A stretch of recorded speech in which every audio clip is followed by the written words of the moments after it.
ततः यतः निश्चरती, ज्या ज्या निमित्ताने शब्द स्पर्शादी विषयाकडं बाहेर जातं म्हणजे बहिर्मुख होतं, ततः ततः एतत् नियम्य, त्या त्या विषयांपासून त्या मनाचं नियमन करून निग्रह करून आत्मनी एव वशम नयेत, त्या ठिकाणी ते आत्म्याच्या स्वाधीन करावं, म्हणजे केवळ आत्म्याचंच अनुसंधान जेणेकरून करील अशा प्रकारचं त्या मनावर विजय मिळवावा. मनावर विजय मिळवावा म्हणजे मन आत्माचं अनुसंधान सोडून दुसऱ्या अनात्म पदार्थाचं कोणत्याही प्रकारचं चिंतन किंवा विचार किंवा त्या विषयांच्या ठिकाणी एकाग्रता न करता ते चित्त केवळ आत्मस्वरूपाच्याच ठिकाणी जेणेकरून समाहित होईल, एकाग्र होईल, अशा प्रकारचं साधन करावं असं सांगितलं. आता हे करता करता त्या योगाभ्यास करणाऱ्या पुरुषाला त्याच्या त्या चित्ताची काय स्थिती होते हे सांगतात. प्रशांत मनसम ही एनम योगिनम सुखम उत्तमम उपैति शांतरजसम ब्रह्मभूतम अकल्मषम. प्रशांत मनसम शांतरजसम ब्रह्मभूतम अकल्मषम एनम योगिनम ही उत्तमम सुखम उपैति. प्रशांत मनसम म्हणजे ज्याचं मन प्रकर्षाने शांत झालेलं आहे असा, म्हणजे ज्याच्या अंतकरणातील रजोगुण तमोगुण झडून गेल्यामुळं ते मन अनात्म विषयांकडे प्रवृत्त होत नाही असं जे मन आहे आणि आत्मस्वरूपाच्याच ठिकाणी समाहित झालेलं मन, त्याला म्हणतात प्रशांत रजसम. आपलं शांत प्रशांत मनसम शांत रजसम म्हणजे ज्याच्या ठिकाणी रजोगुण जो आहे तो रजोगुण पूर्णपणे निवृत्त झालेला आहे. रजोगुण अर्थात हा तमोगुणाचं पण उपलक्षण आहे. रजोगुण तमोगुण यांचे असणारे पंचक्लेश जे मोहादी, ते सर्व पंचक्लेश ज्याच्यातून निवृत्त झालेले आहेत असा त्याला शांत रजसम. ब्रह्मभूतम आणि तो ब्रह्मस्वरूपाला प्राप्त झालेला म्हणजे जीवनमुक्ती अवस्थेला प्राप्त झालेला असा जो पुरुष आहे तो पुन्हा त्याची एवढी विशेषणे प्रशांत मनसम शांत रजसम ब्रह्मभूतम आणि अकल्मषम. कल्मष म्हणजे पाप. पाप ह्या शब्दाचा अर्थ या ठिकाणी पाप हा शब्द पुण्याचं देखील उपलक्षण आहे. धर्माधर्म किंवा पापपुण्य ही दोन्ही कल्मष आहेत, कारण ती दोन्हीही जोपर्यंत आहेत, पुण्य जरी असलं तरी ते पुण्य जन्ममरण परंपरेतून आपल्याला सोडवित नाही. जरी स्वर्गादी सुखाचा भोग देत असलं तरी ते सुद्धा कल्मषच आहेत. आत्मस्वरूपाच्या ठिकाणी ते पापच आहे. खरं पाप आणि पुण्य, धर्म आणि अधर्म यांनी आतीत होणं हे खरं अकल्मषत्व आहे. म्हणून या ठिकाणी म्हणतात की अकल्मषम, ज्याच्या ठिकाणी पुण्य आणि पापरूप किंवा धर्म आणि अधर्मरूप कल्मष किंवा पाप निवृत्त झालेले आहे असा एनम योगिनम ही निश्चयाने एनम योगिनम अशा प्रकारचा जो योगी आहे त्या योग्यालाच उत्तमम सुखम उपैती, त्यालाच हे सर्वात उत्तम म्हणजे सर्वामध्ये निरतिशय म्हणजे अत्यंत म्हणजे ज्याला कधी अंत नाही असं अविनाशी सुख उपैती, त्या सुखाला तो प्राप्त होतो किंवा ते सुख त्याला अनुभवायला मिळतं. आता या संबंधाने ज्ञानोबाराय सांगतात की पाठी केतुलेनी एके वेळे तया स्थैर्याचेनी बळे मेळे आत्मस्वरूपा जवळे येईल सहजे. मागचा शेवटचा उपाय सांगितला, म्हणजे मिळून 4 उपाय आतापर्यंत सांगितले. संधानाचे 4 उपाय सांगितले. पहिला उपाय जो आहे तर यम नियम प्राणायाम, आपला आसन प्राणायाम धारणा ध्यान आणि समाधी या अष्टांग योगाच्या द्वारा चित्ताला योगारूढ करणं असा एक उपाय सांगितला. दुसरा उपाय सांगितला कुंडलिनी शक्तीला जागृत करून षटचक्र भेदन करून तिला ब्रह्मरंध्रापर्यंत नेणं आणि चिदाकाशात लीन करणं, हा एक दुसरा उपाय कुंडलिनी योगाचा सांगितला. तिसरा उपाय सांगितला की चित्ताचा एकदम निग्रह करून त्या ठिकाणी ते चित्त कायमचा आत्मनिष्ठ करणं, हा तिसरा उपाय सांगितला. चौथा उपाय आता सकाळीच आपण पाहिला की हळूहळू हे त्या विषयांकडं धावणाऱ्या इंद्रियांना नियमित करून या ठिकाणी मन जे आहे तर ते आत्मतत्वाचं अनुसंधान करणारी जी बुद्धी, त्या बुद्धीचं अनुसरण करून तशाच प्रकारचे सत्संकल्प करून हळूहळू आपल्या आत्मस्वरूपामध्ये त्या वृत्तीचा लय करावा. ह्या चौथा उपाय. आणि हे सांगतात हे उपाय मात्र हळूहळू करायचा आणि त्यांनी निश्चित प्राप्त होईल, पण काल लागेल, दीर्घकालाने का होईना. म्हणून हे जर तसं पाहिलं तर राजयोग असं किंवा पंथराज असं माऊली जे म्हणतात त्याच्यामध्ये ह्या चारही उपायांचा समावेश होताना दिसतो. आणि हा जो शेवटचा उपाय आहे त्या उपायाविषयी सांगतात, पाठी केतुलेनी एके वेळे तया स्थैर्याचे निमेळे आत्मस्वरूपात जवळे येईल सहजे. पाठी म्हणजे अशा प्रकारचा मागं सांगितल्याप्रमाणे जर अभ्यास केला तर हा अभ्यास करता मग मोकलिले तेथ जाईल, तेथून नियमूची घेऊन येईल. आयशेनी स्थैर्याची स्थैर्याची होईल सावियाची. की मनाला जर नेहमी मोकळं सोडलं आणि मोकळ्या सोडलेल्या मनावर जर निग्रहाचा पूर्णपणे अंकुश असेल तर तो अंकुश किंवा तो नियमच त्याला पुन्हा मोकळं असलेल्या मनाला, स्वैरचिंतन करणाऱ्या मनाला तो नियम पुन्हा आत्मस्वरूपाच्या जवळ आणील.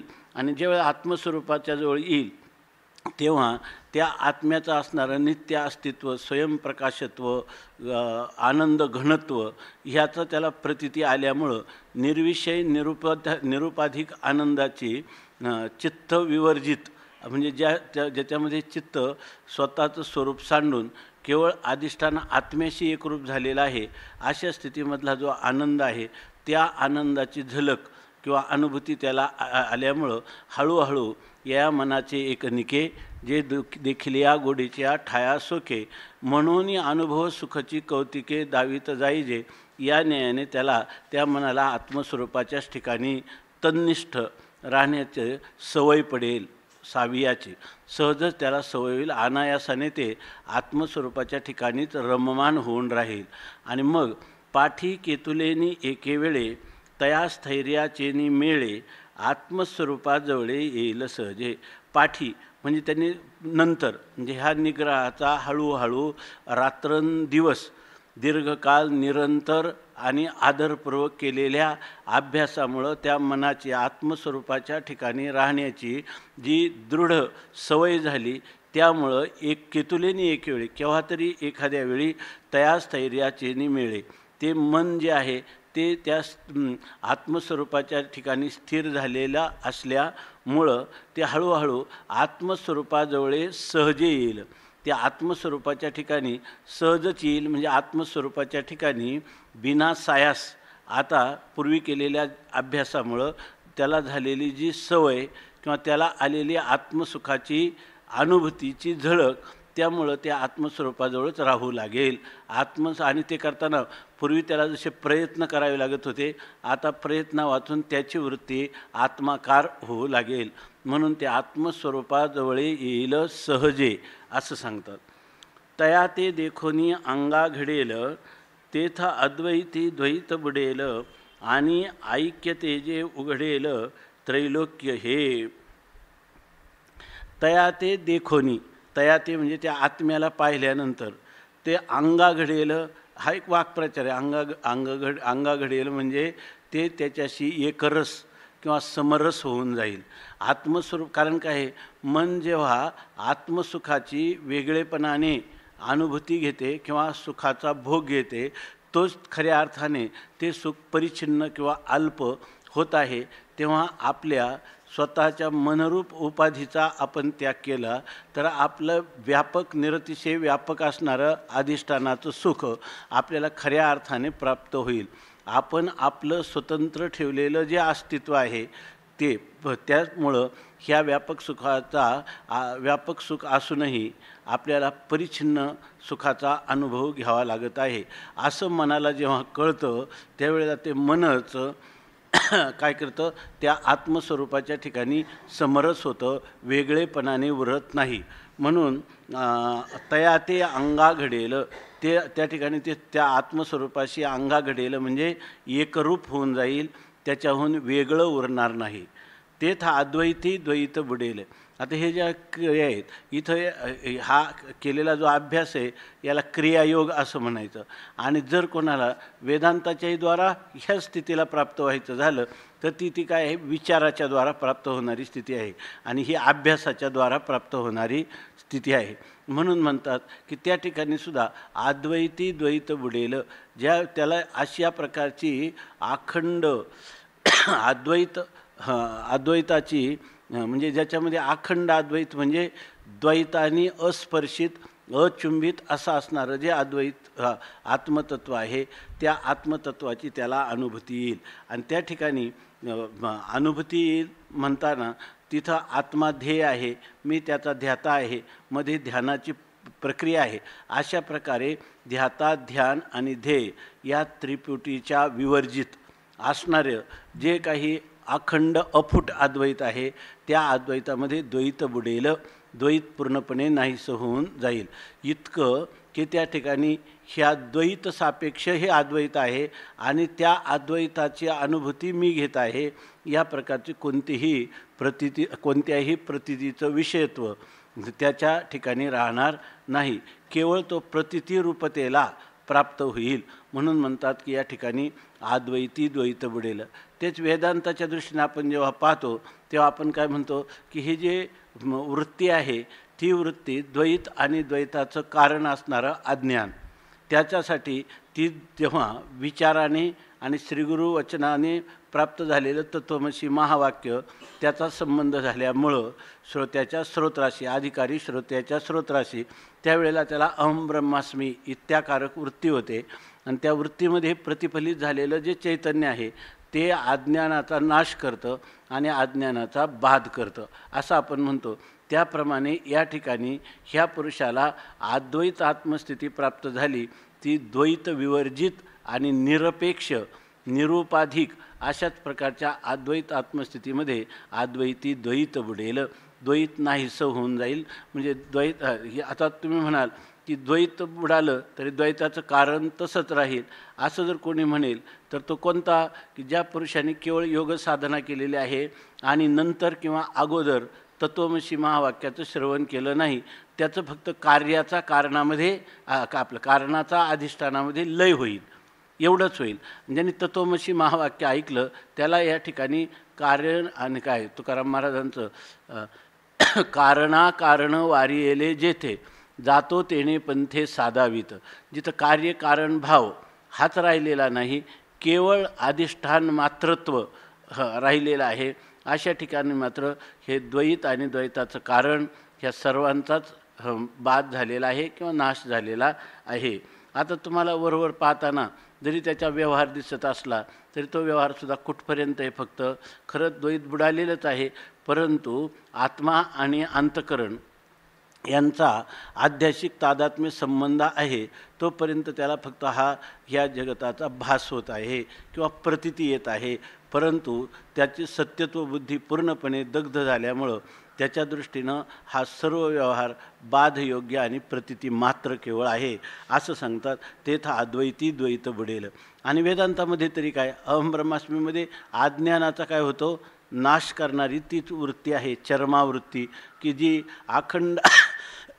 अखंड ब्रह्माकार झालेली वृत्ती, ती वृत्ती अज्ञानाचा नाश करते. आणि तिचं स्वतःचं काय, तिचं ती सुद्धा स्वपर विरोधिनी असल्यामुळं ते आपणही स्वतः मावळते असं आपण वेदांतामध्ये चिंतन करतो. तसं इथं म्हणतात की हे अद्वैती द्वैत बुडेल आणि ऐक्य तेजे उघडेल त्रैलोक्य हे.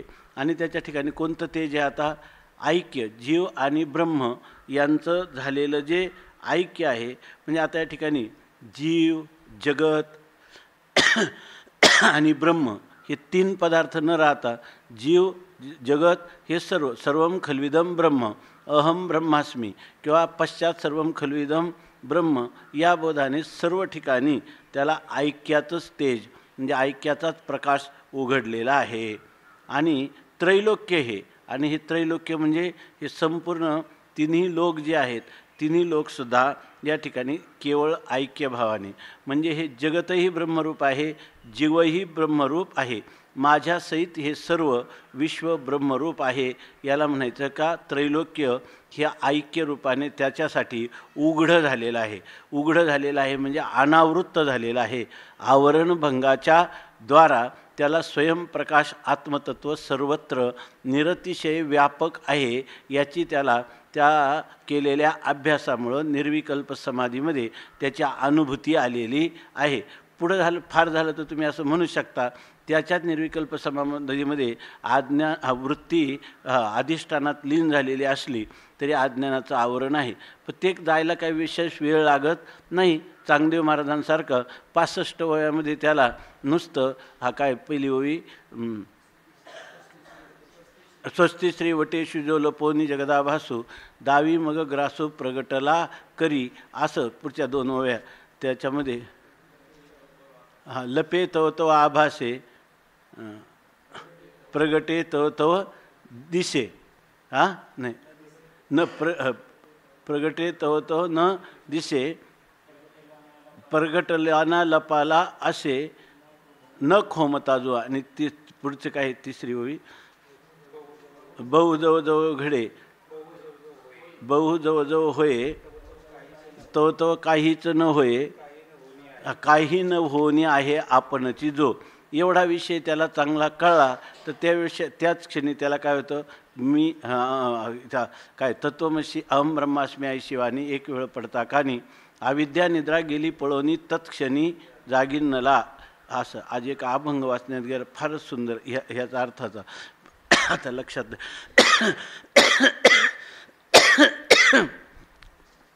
तर तो तत्क्षणी जागा होतो असं सांगितलेलं आहे.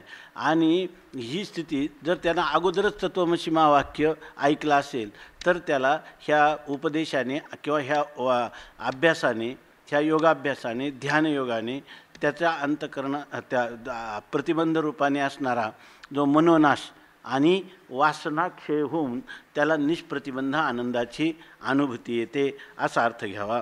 तया ते देखोनी अंगा घडेल तेथ अद्वैती द्वैत बुडेल आणि ऐक्य तेजे उघडेल त्रैलोक्य. हे काही ठिकाणी हे त्रैलोक्य या शब्दाचा अर्थ बऱ्याच ठिकाणी विशेषतः मांडुक्य उपनिषदामध्ये वगैरे त्रैलोक्य म्हणजे त्याला त्रैलोक्य उघडेल ऐक्य तेजाने. त्याचंच वर्णन कोणात महाराज करतात का अवघेची त्रैलोक्य आनंदाचे आता चरणी जगन्नाथा चित्त ठेले.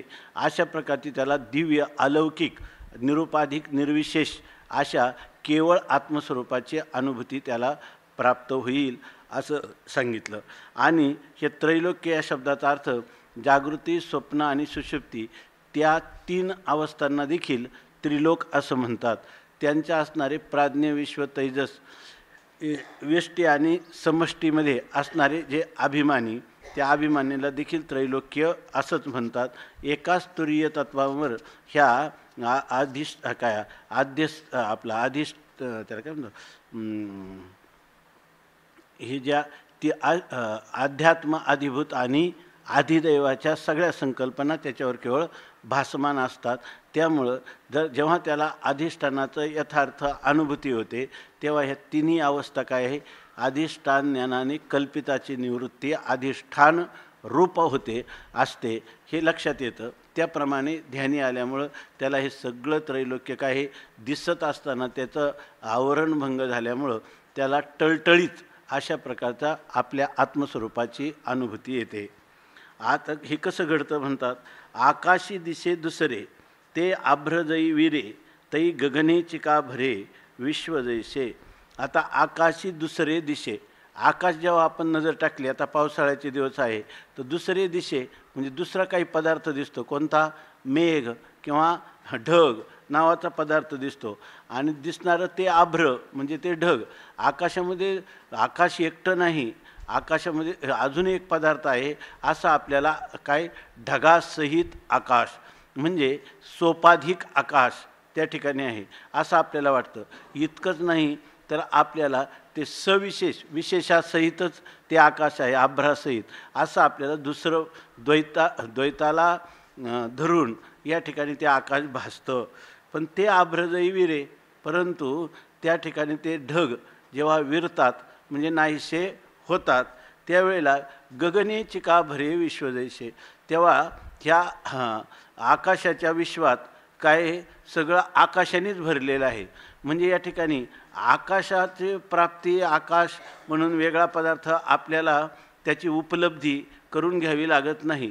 फक्त तिथं काय आहे, अविद्या निवृत्ती फलदर्शनात, जसं आपण म्हणतो त्याप्रमाणे फक्त ढग एकदा निवृत्त झाले की आकाशच आकाश त्या ठिकाणी आहे. तसं इथंसुद्धा काय आहे, अविद्या निवृत्ती हे स्थळ, तेने मोक्षोपादान फळ, या दोही साधन केवळ ज्ञान. बाबुळीची सारावी हाते, वाचुनी पाणी तव असे आईते, अशी ही स्थिती आहे. गगनचिका भरे विश्वजैसे, तैसे चित्त लया जाये, आणि चैतन्याची आघवे होये, आईशी प्राप्ती सुखोपाये आहे येणे.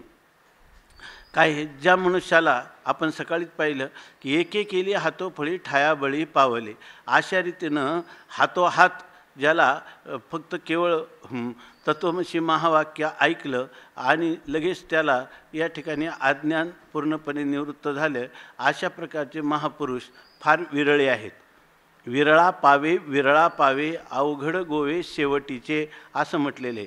पण जो पुरुष हळूहळू, त्यांनी सांगितलं निगिजे पूर्विलिया मोहरा आणि ये जे पश्चिमेच्या घरा, आईशे निश्चळपणे धनुर्धरा चालणे जेथीचे. इथलं चालणं असं आहे का, पूर्विलिया मोहरा म्हणजे पूर्वीच्या मार्गाने, म्हणजे परागदी कर्म निष्काम उपासना इथपासून काय केली, साधनाला आपलं चालण्याला सुरुवात केली आणि तिथपासून केली आणि पश्चिमेच्या घराला म्हणजे त्याचं शेवटलं जे फल मोक्ष, त्या मोक्षापर्यंत आला. ये जे पश्चिमेच्या घरा, आणि चालत असताना निश्चळपणे धनुर्धरा चालणे तेथीचे. ते चालणं किंवा वाटचाल किंवा साधनेचे कष्ट काय आहे, काहीच कष्ट नाही, कारण त्याला कोणत्याही प्रकारचे विशेष कष्ट न घेता, जसं अष्टांग योगाचं किंवा हठयोगाचं साधन करताना, कुंडलिनी योगाचं साधन करताना किंवा एकदम मनाचा मार करून मनाला पूर्णपणे एकाच वेळी निग्रहित करण्याचे जे प्रयत्न आहेत, त्यांना जेवढे कष्ट होतात तेवढे कष्ट या ठिकाणी घडत नाही, जो हळूहळू ह्या ध्यानाचा अभ्यास करतो त्याला. अशा पुरुषाला चित्त लया जाये, जेव्हा त्याचं चित्त जे आहे त्या अभ्यास करता करता लया जाय, म्हणजे त्या चैतन्याच्या ठिकाणी लीन होऊन जातं. त्या ठिकाणी लवण मिळविता नोहे सारिता निराळे, लवण मिळविता जळे, अशा प्रकारचं पाण्यामध्ये मीठ जसं विरून जावं त्याप्रमाणे त्याचं चित्त चैतन्याशी समरस होऊन जातं. आणि ज्यावेळेला चैतन्याशी समरस होतं तेव्हा चित्तरूपाने न राहिल्यामुळं, खरं ते चित्त हे चित्तच आहे, चित्तीत चैत्य कधी उत्पन्न झालंच नाही. असं असतानाही केवळ त्या ठिकाणी तकार एक चित्त आणि चित्त, तर त्या योगवाशिष्ठात हे मला वाटतं की तो तकार जो आहे तो विषयाध्यास आहे. त्या ठिकाणी विषयाचं चिंतन पडलं होतं, विषयाचं चिंतन करणं थांबलं आणि आत्मस्वरूपाचं चिंतन अंतर्मुख वृत्तीत सुरू झालं आणि करता करता ते चित्त त्या आत्मचैतन्याच्या ठिकाणी समरस झालं किंवा लीन झालं. अशी जी स्थिती आहे त्यावेळेला राहतं काय उर्वरित चित्त, तकार किंवा विषयाध्यास गेल्यामुळे ते चिद्रूपतेलाच प्राप्त होतं. म्हणून ते चैतन्याचे आघवे होय, ते पूर्णपणे चैतन्यरूप किंवा चिद्रूपतेला प्राप्त झालेलं असतं. आणि आईशी प्राप्ती सुखोपाये आहे येणे, म्हणजे येणे सुखोपाये, हा अत्यंत सुख म्हणजे विशेष क्लेश न सहन करता अनायासाने प्राप्त होईल असा हा उपाय आहे. आणि ह्या उपायाने आईशी प्राप्ती आहे, ह्या परमात्म तत्वाची अशा प्रकाराने प्राप्ती होते असं माऊली या ठिकाणी सांगतात.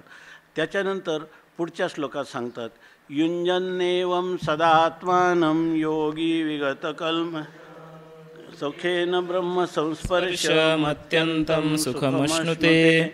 युञ्जन्नेवं सदात्मानं योगी विगतकल्मषः सुखेन ब्रह्म संस्पर्शमत्यन्तं सुखमश्नुते. युञ्जन्नेवं सदात्मानं योगी विगतकल्मषः सुखेन ब्रह्म संस्पर्शमत्यन्तं सुखमश्नुते. युञ्जन्नेवं सदात्मानं योगी विगतकल्मषः सुखेन ब्रह्म संस्पर्शमत्यन्तं सुखमश्नुते। युञ्जन् एवं सदा आत्मानं योगी विगतकल्मषः सुखेन ब्रह्म संस्पर्शम आत्यंतं सुखमश्नुते। एवं सदा आत्मानं युञ्जन् विगतकल्मषः योगी ब्रह्म संस्पर्श आत्यंतं सुखम सुखेन अश्नुते।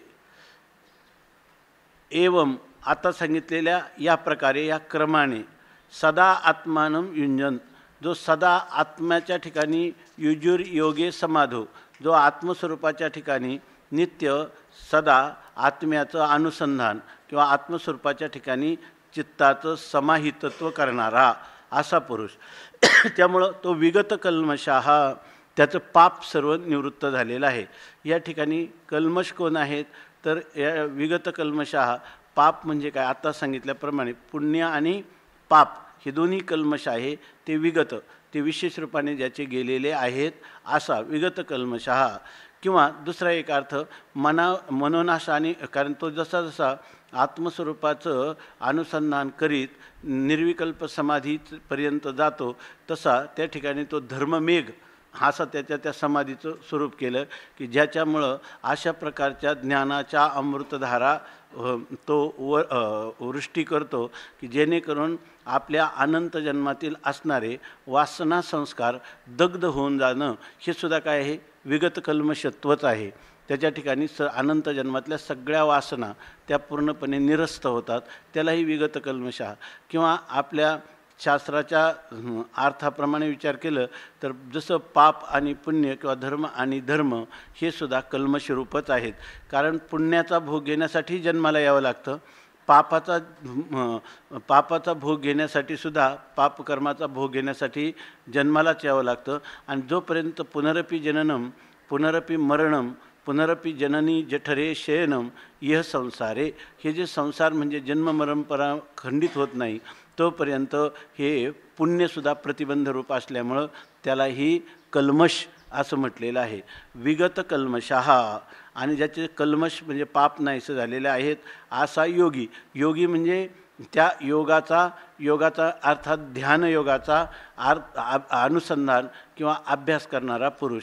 ह्या पुरुष काय करतो, ब्रह्मसंस्पर्शम, त्याचा संस्पर्श म्हणजे संबंध, सम्यक स्पर्श, चांगल्या प्रकारचा संबंध म्हणजे ब्रह्मस्वरूपाशी त्याचा संबंध होऊन तो आत्यंतम, त्याच्या अंतकरणवृत्तीचा जेव्हा ब्रह्मा, इथं आता पाठीमागा आत्मा शब्दाचा प्रयोग होता, इथं ब्रह्मसंस्पर्श आहे। याचाच अर्थ काय आहे की आयम आत्मा ब्रह्म, त्याचा ब्रह्म आत्म्याशी संबंधित म्हणजे जो आत्मा ब्रह्मरूप आहे किंवा जे ब्रह्म आत्मरूप आहे त्या ब्रह्मरूप आत्म्याशी त्याचा संस्पर्श म्हणजे संबंध होतो।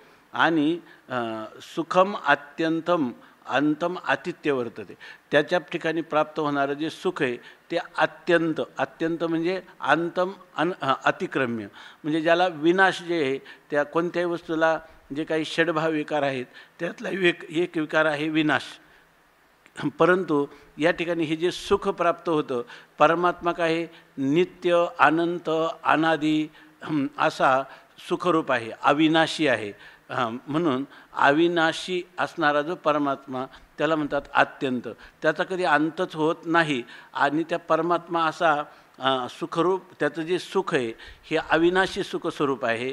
त्याचप्रमाणे जीव जेव्हा त्या आत्म्याची अनुभूती घेतो तेव्हा तो सुद्धा देखील ते सुख अविनाशी सुखाशी समरस होतो, म्हणून त्याला अत्यंतम सुखम, त्यालाही अत्यंत म्हणजे अंताचं अतिक्रमण करून गेलेलं, अत्यंत म्हणजे अंतरहित अर्थात अविनाशी अशा ह्या सुखाला तो प्राप्त होतो। अत्यंतम सुखमाश्नुते, तर थोडक्यात ते सुख जे आहे ते अनादी अनंत आणि निरतिशय व्यापक अशा प्रकारचं सुख, आणि ते सुखम अश्नुते, त्या सुखाला तो प्राप्त होतो असं सांगितलं। आता भगवान माऊली या संबंधाने सांगतात, या सोपिया योगस्थिती उकल देखिलागा बहुती संकल्पाची संपत्ती रुसोनिया।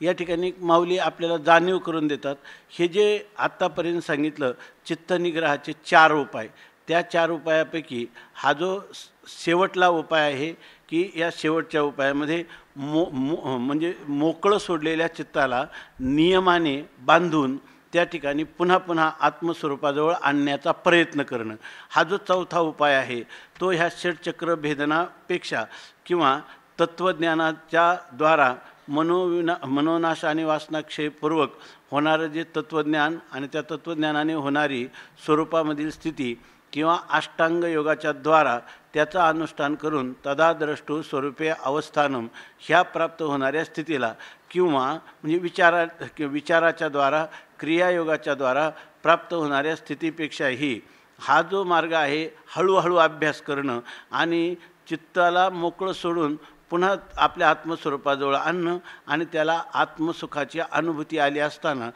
अनायासाने त्या आत्मस्वरूपाकडे निश्चित आकृष्ट होतं.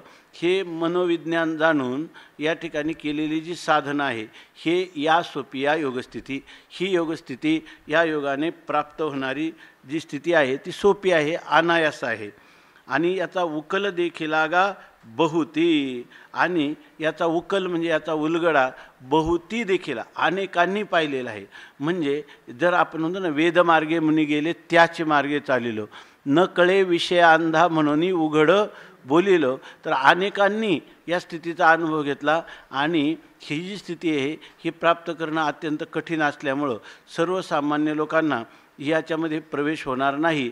म्हणून हा चौथा उपाय भगवंताने जो सांगून ठेवलेला आहे तर त्याचा उलगडा उकल देखिला बहुती उकल देखिला, म्हणजे अनेक जणांनी याचा उलगडा किंवा ही गोष्ट इदम इत्थम या रूपानेच आहे असं, आणि त्या साधन आणि साध्य यांच्यामध्ये नियत कार्यकारण भाव आहे आणि सुगमता आहे असं जाणून ते ठिकाणी ह्या साधनाचा अवलंब केला.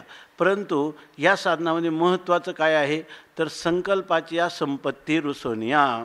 आपण सकाळीच पाहिलं मनाचा जो संकल्प विकल्प करणं आहे त्या संकल्पापासूनच कामक्रोधादी विकार निर्माण होतात आणि ते आपल्याला काय इंद्रियांची हवा, विषयांची हवा, फळाची हवा, हृदयी कामा झाला रिगावा, तयाची घसणी दिवा ज्ञानाचा गेला. किंवा दुसरं एक मला वाटतं की जे शरीराधिकांचा विचार केल्यामुळं आत्मसुखाचा विसर पडतो, अशा अर्थाची काही होई. तर या ठिकाणी आपण जे प्राणिया कामी भरू देहाची वरी आदरू म्हणून पडिला विसरू आत्मबोधाचा. सगळ्या लोकांना विषयाचं चिंतन आहे आणि त्याच्यावर भर आहे. प्राणिया कामी भरू आणि त्यामुळं त्या विषयभोगाचं साधन असणारं देह, त्या देहाविषयी आदर आहे म्हणून त्यांना आपल्या आत्मबोधाचा किंवा बोधरूप आत्म्याचा विसर पडला, अशा प्रकारचं माऊली सांगतात. आव्हांटलिया असता बुद्धी विषय सुखची परमावधी जीव तैसा उपाधी आवडे लोका, अशी स्थिती आहे. त्यामुळे ह्या मार्गामध्ये कोणीतरी बहुनाम जन्मनामंते ज्ञानवान माम प्रपद्यते वासुदेव सर्वम इति सम आत्मा सुदुर्लभा विरळा ऐसा कोणी तुका त्याशी लोटांगणी, अशी याची स्थिती आहे. म्हणून म्हणतात.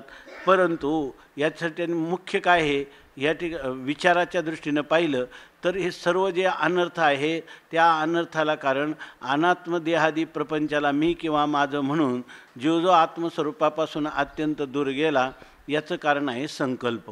आणि ती संकल्पाची संपत्ती म्हणजे संकल्पासाठी लागणारी जी साधनं, त्या साधनांचा समूह, ह्या सगळ्या समूह म्हणजे मूळ अज्ञानकारी असणारे त्या ठिकाणी कामक्रोधादी विकार, किंवा ज्याला आपण म्हणायचं झालं तर योग साधनेमध्ये ज्याला काम कर्म आणि अविद्या यांच्यापैकी आपल्या काम कर्म आणि अविद्या ही संपत्ती आहे.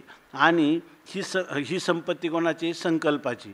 त्या अविद्या काम आणि कर्मरूप असणारी संकल्पाची जी संपत्ती म्हणजे संकल्प निर्माण होण्यासाठी आपलं संकल्पापासून निर्माण होणारं जे कामक्रोधादी जे विकार, तर ह्याच्या सगळ्या समुदायावर रुसोनिया रुष्ट झालं. म्हणजे त्या ठिकाणी काय कामक्रोध लोभ घातले बाहेरी, ज्यांनी ह्या कामक्रोध लोभाचा त्याग केला आणि त्याचं मूळ कारण असणारं जे संकल्प त्याचा त्याग केला. सकाळीच आपण पाहिलं की काम जानामि ते मूलम संकल्पात किल जायसे ततो न संकल्पयिष्यामी यतः ततः त्वं न भविष्यसी, जेणेकरून तुझा नष्ट होशील असा अभ्यास केला. पण हा अभ्यास कसा केला? हळूहळू त्यांनी अभ्यास केला. आपल्याला होत नाही म्हणून लगेच तातडीनं करून तो सोडलाही नाही किंवा तातडीनं करून लगेच आपल्याला ही अत्यंत उच्च कोटीची असणारी आत्मस्थिती किंवा आत्मानुभूती लगेच यावी अशी अपेक्षा धरून नाही. त्यांनी तुकाराम महाराजांचा मला वाटतं असा अभंग आहे की अधिकार तैसा चालत आहे मग कळो येते, असं त्याचं आहे पुढं बहुतेक. ज्यावेळे अधिकार तैसा दावेला मार्ग आणि चालत आहे मग कळो येते. आपण एकदा जसा अधिकार आहे त्या अधिकाराप्रमाणे त्याला हा चौथा उपाय सांगितला आणि मग पुढं कसं काय करणार त्याचा अधिकार पाहून. तुम्ही तर एकदम सामान्य प्राथमिक स्वरूपातली साधना सांगितली, मनाला मोकळं ठेवा, मग नियमच त्याला सहकार्य करील, मग थोडी आत्मसुखाची गुढी लावा, मग हे कसं घडेल? हे चालत आहे मग कळो येते. एकदा आपण ते साधनानुष्ठान करायला लागलो एका पायरीपासून दुसऱ्या पायरीवर असं सोपान परंपरेने आपोआप जाण्याची व्यवस्था ज्याच्यामध्ये आहे, म्हणून हा काय आहे? राजमार्ग आहे किंवा हा राजयोग आहे असं सांगतात. म्हणून आता दुसरी गोष्ट व्यंजनेने आपल्या या ठिकाणी, ही पण साधी गोष्ट नाही हां. याही मार्गामध्ये तुम्हाला शेवटी संकल्पाचा परित्यागच करावा लागतो. जर तुम्ही म्हटले की संकल्पाचा परित्याग न करताही प्राप्त होईल का, तर आतापर्यंत कोणाला प्राप्त झालं नाही. कारण संकल्पाचा पुढचा जो परिणाम आहे तो कोणता आहे? विनश्यती. हा तुम्हाला अपरिहार्यपणे भोगावं लागेल. फक्त तुम्हाला व्यवस्था काय केली? तुम्हाला अष्टांग योगाचं किंवा कुंडलिनी योगाचं किंवा एकदम चित्ताचा बाधित म्हणजे ज्या कामक्रोधादी वृत्ती करणारे जे संकल्प करणारं जे चित्त आहे ते चित्त म्हणजे चित्त उपहित चैतन्याच्या ठिकाणी चित्ताचा त्रैकालिक अत्यंता भाव आहे. हे विचाराच्या द्वारा तुम्हाला त्या चित्ताचा बाध करता येणं शक्य नाही. अशा रीतीने तुम्हाला तरीसुद्धा तुम्हाला तर आता इथं असं आहे की नान्य पंथा विद्यते आयनाय तमेव विदित्वा अतिमृत्युमेती. नान्य हा पंथा विद्यते आयनाय, या न्यायाने तुम्हाला काहीतरी मार्ग तर सांगितला पाहिजे. तर तो मार्ग अशा प्रकारचा आम्ही सांगितला इतका याचा अर्थ. ते सुखाचे नि सांगाते आले परब्रह्मा आतवते तेथ लवन जैसे जळाते सांडून ने. ते सुखाचे नि सांगाते, ते म्हणजे ते जे साधक ह्या मार्गाचा अनुष्ठान करणारे असे जे साधक आहे ते सुखाचे नि सांगाते. त्यांना पहिल्यांदा काय होतं? विषयाच्या ठिकाणी दुःख होतं, विषय सोडताना देखील दुःख होतं, पण त्यांनी ते सात्विक धैर्य आणि सात्विक बुद्धीनं ते सोडून दिलं. आणि त्यावेळेला ज्यावेळेला मनुष्याची सात्विक बुद्धीला सात्विक धैर्य प्राप्त होतं तेव्हा त्याला उपलब्धी कोणती होती? सात्विक सुखाचीच उपलब्धी होते. आणि ह्या सात्विक सुखाची उपलब्धी त्यांना ह्या अभ्यास करीत असताना झाल्यामुळं हळूहळू हे जे सुख आहे आत्ताच आपण चिंतन केलं, हे केवळ चित्तवृत्तीनं अभिव्यक्त होणारं किंवा चित्तवृत्तीच्या माध्यमातून किंवा उपाधीतून अभिव्यक्त होणारं सुख हे निरतिशय व्यापक सुख नाही. तेव्हा त्या निरतिशय व्यापक सुखाला जर तुम्हाला प्राप्त व्हायचं असेल तर अयम आत्मा ब्रह्म ह्या तुम्हाला जे अंतःकरण अधिष्ठान चैतन्याचा अंतःकरणामध्ये प्रतिबिंबित सुखाची अनुभूती येते, ती परिच्छिन्न आनंदाची येते. आणि तुम्हाला जर व्यापक आनंदानुभूती घ्यायची असेल तर त्या ठिकाणी ह्या चित्त उपाधीचा बाध करावा लागतो किंवा त्याचा लय करावा लागतो. अशा स्थितीत जे प्राप्त होणारं सुख आहे ते काय आहे? व्यापक सुख आहे. तर ते म्हणतात ह्यांनी काय केलं? त्याचा आश्रय घेतला. जसं एखाद्या दोराच्या आश्रयाला धरून आपण खालून वर त्याच्या मुळापर्यंत जाऊ शकतो, तसं सुखाचे नि सांगाते आत्मसुखाच्या संगतीने हळूहळू आले परब्रह्मा आतवते. त्या चित्ताने आपल्या स्वतःचा लय करून ते परब्रह्म स्वरूपामध्ये, कारण काय मूळ तर काय आहे? जे आत्मसुख आहे तेच ब्रह्मसुख आहे आणि जे ब्रह्मसुख आहे तेच काय आहे, आत्मसुख आहे. म्हणून ते म्हणतात की हळूहळू त्याचाच धागा धरून आणि त्या धाग्यामध्ये ते काय करतात, अगोदर मला जी आनंदाची अनुभूती आहे ती परिच्छिन्न आनंदाची अनुभूती आहे. त्याचं कारण काय आहे, तर त्या व्यापक आनंदाला मी मर्यादा घातलेल्या आहेत.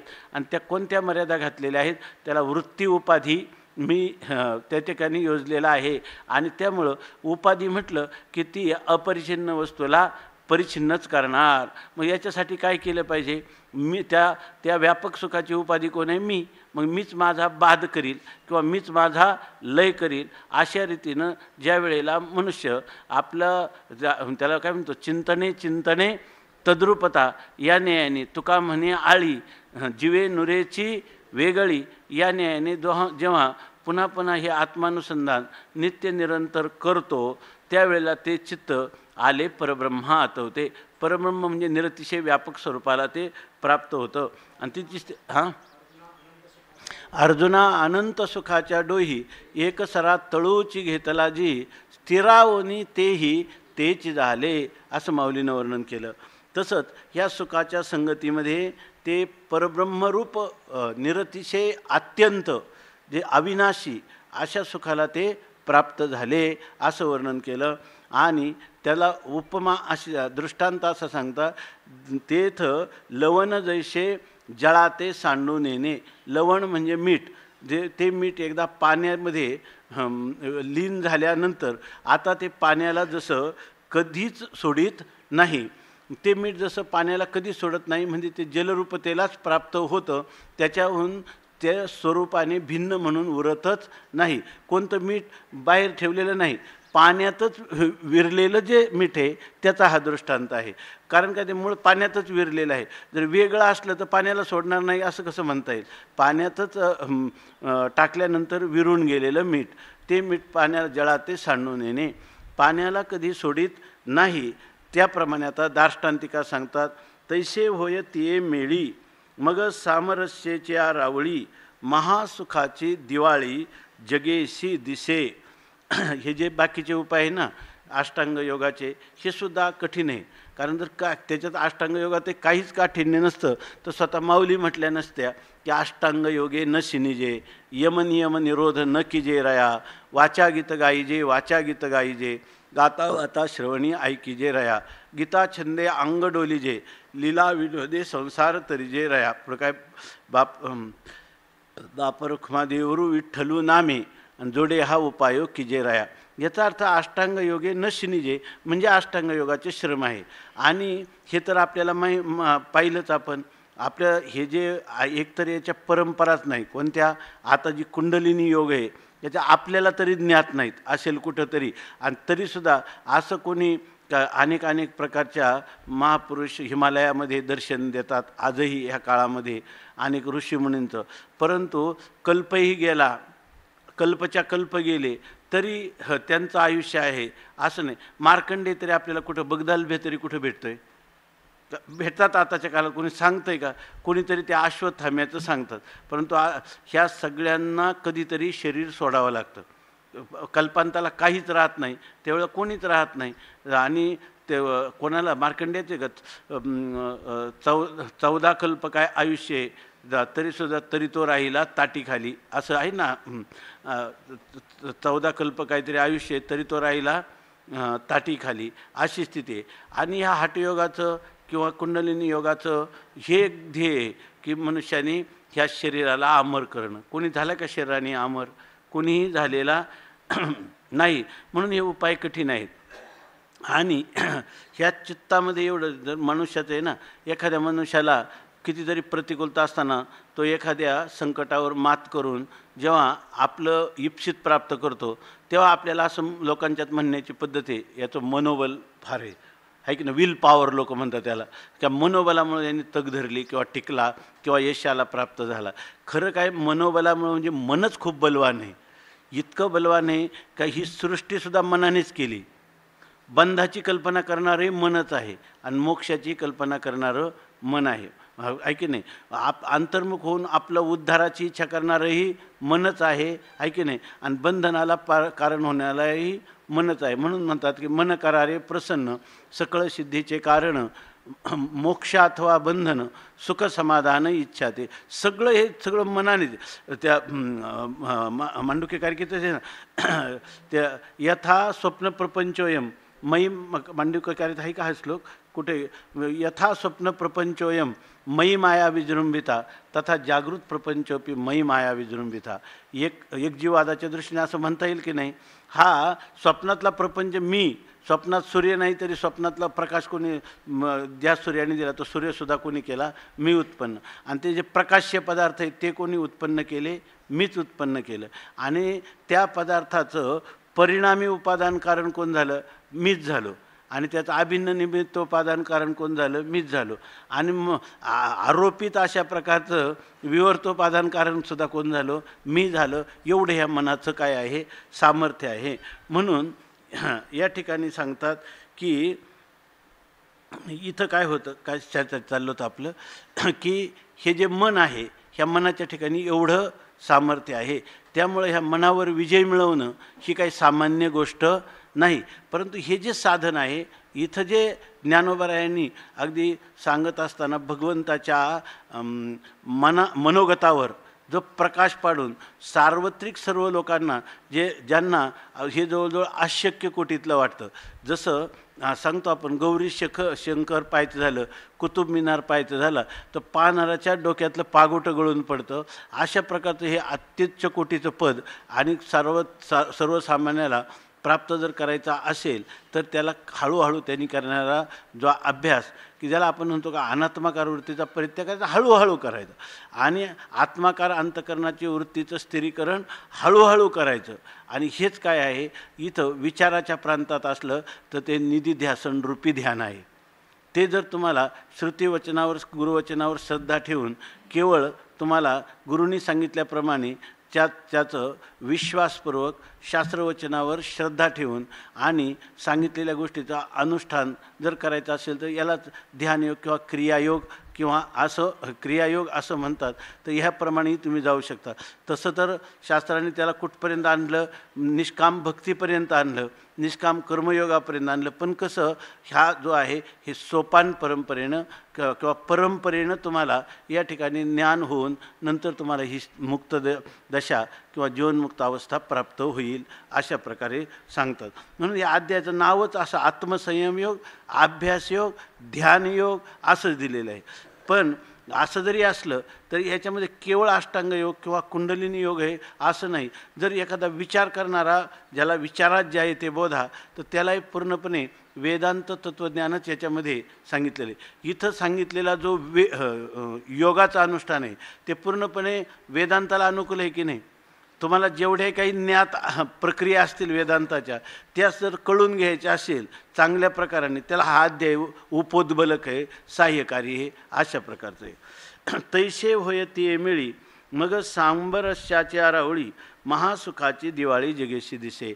या ठिकाणी ज्ञानेश्वर महाराजांनी ह्या अध्यायामध्ये आपण हे केलेलं जे ध्यानयोगाचं अनुष्ठान किंवा ध्यानाची जी क्रिया, तर त्याच्यामध्ये त्याचं परिपक्व अवस्थेत होणारे जो समाधी, त्या समाधीमध्ये अभिव्यक्त होणारा जो आनंद, त्या आनंदाचं स्वरूप सांगितलं, की जेणेकरून साधकाची त्या आनंदाचं स्मरण किंवा त्याचं श्रवण केल्यानंतर त्या आनंदाच्या प्राप्तीसाठी त्या साधनामध्ये त्याची प्रवृत्ती व्हावी. यासाठी त्या स्थितीचं महात्म्य किंवा गौरव, गरिमा या ठिकाणी माऊली सांगतात. तैसे होय तिये मेळी. तिये मेळी म्हणजे ते जे ब्रह्मस्वरूप आहे त्याचा मेळ, म्हणजे त्या ब्रह्मस्वरूपाचं आणि जीवाचं ह्या केलेल्या अभ्यासाने मेळ म्हणजे ऐक्य होतं. त्यावेळेला काय होतं, तया सामरस्याच्या रावळी. त्यावेळेला एक मंदिर आहे. मंदिर कोण आहे, सामरस्य. सामरस्य म्हणजे जीव आणि ब्रह्माची एकता. ही जे ऐक्य आहे त्या ऐक्यरूपी मंदिरामध्ये काय होतं, त्या ठिकाणी जीव आणि शिव किंवा जीव आणि ईश्वर किंवा जीव आणि जगत किंवा जगत आणि ईश्वर, जीव आणि जीव, जीव आणि जड, असा कोणत्याही प्रकारचा भेद राहत नाही. सामरस्याची रावळी. सामरस्य म्हणजे केवळ असणारं, जे निरपेक्ष व्यापक असणारं आत्मतत्व, अवाच्य आत्मतत्व, त्या रावळामध्ये महासुखाची दिवाळी. त्याला महान सुख. इथं आपल्याला नेहमी महान सुख याचा अर्थ काय आहे? ब्रह्मसुख. आणि त्या ब्रह्मसुखाची दिवाळीच्या दिवशी जसा सगळीकडं प्रकाशाचा लखलखाट असतो, अमावस्याची रात्र आहे असं सुद्धा वाटत नाही, त्याप्रमाणे या ठिकाणी अज्ञान आणि अज्ञान कार्य यांचं पूर्णपणे विस्मरण होऊन महासुखाची दिवाळी. दिवाळी शब्द हे आनंदाचं द्योतन करणारा, ब्रह्मसुखाची दिवाळीचा जणू दिवाळ सण या ठिकाणी दिसतो. आणि तो कसा दिसतो म्हणतात तर जगेशी दिसे. हे एक गोष्ट आहे. काही वेळेला काय आहे, आपण जेव्हा अंतर्मुख होऊन आत्मचिंतन करतो किंवा आत्मलाभाचा उपाय करतो आणि त्यावेळेला आपल्याला जो आत्मलाभ होतो तर त्याच्यामध्ये त्याचं प्रामाण्य जर आपल्याला तपासून पाहायचं असेल तर जोपर्यंत चांगदेव समाधीत राहत होते तोपर्यंत काय होतं, वृत्तीमध्ये सुखाची अभिव्यक्ती होती. आणि उत्थान झालं की त्या ठिकाणी फार अगदी सामान्य माणसाप्रमाणे काय रागद्वेषापर्यंत त्यांची मजल जात होती, असं आत्मचरित्र सांगतं की नाही. आता योगी पुरुष जो आहे ते सांख्य तत्त्वज्ञानात सांख्य आणि योग ह्या दोघांचं युग्म आहे. याचाच अर्थ त्यांना काय सांख्य तत्त्वज्ञान नव्हतं, काय असंगो ही अयम पुरुषा होतं, परंतु योगाला उपोद्बलक घेतलेलं जे सांख्यशास्त्र ते पूर्णता करत नाही, त्याला वेदांताची आवश्यकता आहे. म्हणून त्या चांगदेवाला इतकंच नाही तर ज्ञानेश्वर महाराजांची कीर्तन ऐकल्यानंतर देखील त्याला काय वाटत होतं, त्यांच्याविषयी ईर्ष्या वाटत होती, मत्सराची भावना वाटत होती. म्हणून तर त्यांची परीक्षा घ्यावी, जाणून घ्यावं असं त्याला वाटलं की नाही. मग त्यावेळेला असं जरी निर्विकल्प समाधीपर्यंत किंवा हठयोगादिकांचा अभ्यास केलेला जो पुरुष आहे त्याला स्वतः जोपर्यंत समाधीत असतं तोपर्यंत सुख असतं. बरं, बाहेर आल्यानंतर मात्र जेव्हा तो बाह्य व्यवहार करतो तेव्हा ह्या संपूर्ण द्वैत व्यवहाराचं मूळ कारण असणारं आत्मस्वरूपाचं अज्ञान त्याचं निवृत्त झालेलं नसतं. त्यामुळं त्या ठिकाणी त्याला फक्त अधिष्ठानात वृत्तीचा लय करण्याचं तत्त्व माहीत आहे. पण अधिष्ठानात द्वैताचा बाध हा पुरुषार्थ आहे. वास्तविक स्वामी महाराज नेहमी सांगायचे, अधिष्ठानात वृत्तीचं लीन करणं हा पुरुषार्थ नाही, तर अधिष्ठानात वृत्तीचा बाध करणं किंवा आता सांगितल्याप्रमाणे वृत्त्युपहित चैतन्याच्या ठिकाणी वृत्तीचा त्रैकालिक अत्यंताभावाचा निश्चय करणं हा खरा परमपुरुषार्थ आहे.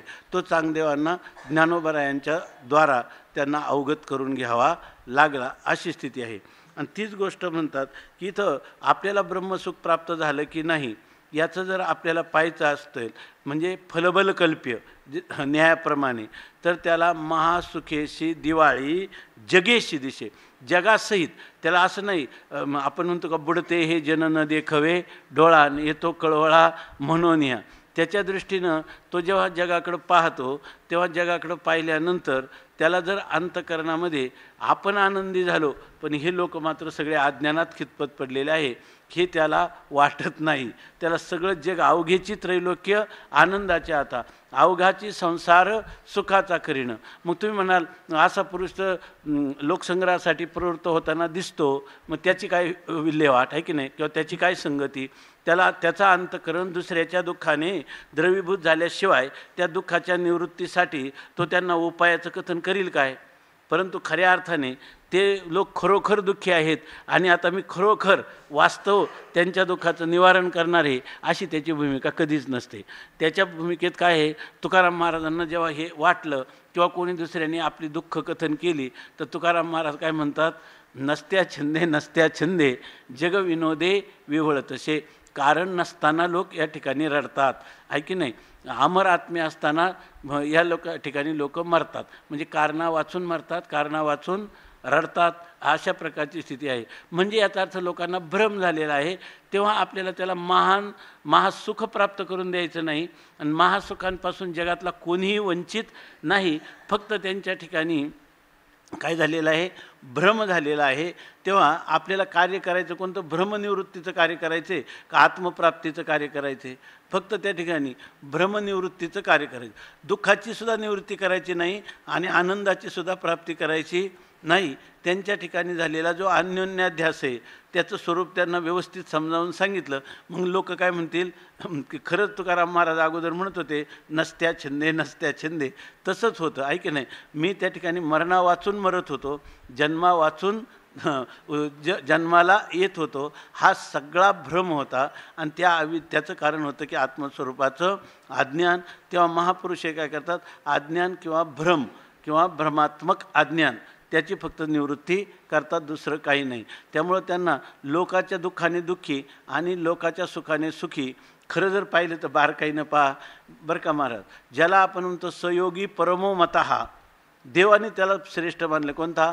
आत्मौपम्येन सर्वत्र समम पश्यती अर्जुन सुखम वा यदि वा दुःखम स योगी परमो मतः. हे असं आपण जेव्हा म्हणतो त्यावेळेला समम पश्यती अर्जुन ही वस्तुस्थिती आहे. सुखम वा दुःखम समम पश्यती, बरोबर ना. हे अर्थवादाने केलेलं व्यावहारिक पातळीवरचं वर्णन आहे की नाही. समम पश्यती ही वस्तुस्थिती आहे. परंतु तुमच्या आमच्यासाठी त्या महापुरुषाला तो परम भगवंताचा अत्यंत श्रेष्ठ आवडता पुरुष आहे असं तुम्ही जेव्हा म्हणता, ते म्हणणं कसं आहे, औपचारिक आहे. त्याच्यावर केलेला तो काय आहे, त्याच्या अंतःकरण धर्मावर केलेला हा उपचार आहे असंच म्हणावं लागेल की नाही.